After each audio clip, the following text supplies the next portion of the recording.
അധ്യായം 8 1 മുതൽ 17 വരെയുള്ള വാക്യങ്ങൾ. പുരോഹിതാഭിഷേകം.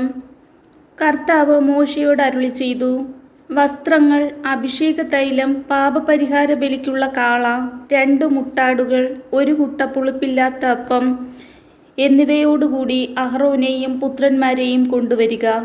സമാഗമ കൂടാരത്തിൻ്റെ വാതിൽക്കൽ സമൂഹത്തെ ഒന്നിച്ചു കൂട്ടുക. കർത്താവ് കൽപ്പിച്ചതുപോലെ മോശ ചെയ്തു. സമാഗമ കൂടാരത്തിൻ്റെ വാതിൽക്കൽ സമൂഹത്തെ ഒന്നിച്ചു കൂട്ടി. അപ്പോൾ മോശ സമൂഹത്തോട് പറഞ്ഞു, ഇങ്ങനെ ചെയ്യണമെന്നാണ് കർത്താവ് കൽപ്പിച്ചത്. അനന്തരം മോശ അഹ്റോനെയും പുത്രന്മാരെയും മുൻപോട്ട് കൊണ്ടുവന്ന് അവരെ വെള്ളം കൊണ്ട് കഴുകി. അഹ്റോനെ കുപ്പായം അണിയിച്ച് അരപ്പട്ട കെട്ടി മേലങ്കി ധരിപ്പിച്ചു. അതിനു മീതെ എഫോദ് അണിയിച്ചു. എഫോദിൻ്റെ വിദഗ്ധമായി നെയ്തെടുത്ത പട്ട അവൻ്റെ അരയിൽ ചുറ്റി. പിന്നീട് ഉരസ്ത്രാണം ധരിപ്പിച്ചു. അതിൽ ഉറീമും തുമ്മീമും നിക്ഷേപിച്ചു. തലപ്പാവ് ധരിപ്പിച്ച് അതിൻ്റെ മുൻവശത്തായി കർത്താവ് കൽപ്പിച്ചിരുന്നതുപോലെ വിശുദ്ധ കിരീടമായ പൊൻതകിട് ചാർത്തി. അനന്തരം അഭിഷേക തൈലമെടുത്ത് കൂടാരവും അതിലുള്ളതൊക്കെയും അഭിഷേകം ചെയ്ത് വിശുദ്ധീകരിച്ച് അതിൽ നിന്ന് കുറച്ചെടുത്ത് ബലിപീഠത്തിൽ 7 പ്രാവശ്യം തളിച്ചു.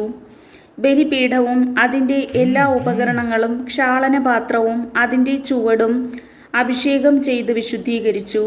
പിന്നീട് ശിരസിൽ തൈലാഭിഷേകം ചെയ്ത് അഹ്റോനെ വിശുദ്ധീകരിച്ചു. കർത്താവ് കൽപ്പിച്ചിരുന്നതുപോലെ മോശ അഹ്റോൻ്റെ പുത്രന്മാരെയും മുന്നോട്ട് കൊണ്ടുവന്ന് കുപ്പായമണിയിക്കുകയും അരപ്പട്ട കെട്ടുകയും തൊപ്പി ധരിപ്പിക്കുകയും ചെയ്തു. മോശ പാപപരിഹാര ബലിക്കുള്ള കാളയെ കൊണ്ടുവന്നു. അഹ്റോനും പുത്രന്മാരും അതിൻ്റെ തലയിൽ കൈകൾ വെച്ചു. മോശ അതിനെ കൊന്ന് രക്തമെടുത്ത് അതിൽ വിരൽ മുക്കി ബലിപീഠത്തിൻ്റെ കൊമ്പുകളിൽ പുരട്ടി ബലിപീഠം ശുദ്ധീകരിച്ചു. ബാക്കി രക്തം ബലിപീഠത്തിൻ്റെ ചുവട്ടിലൊഴിച്ചു. അങ്ങനെ ബലിപീഠം ശുദ്ധി ചെയ്ത് പരിഹാര കർമ്മത്തിന് സജ്ജമാക്കി.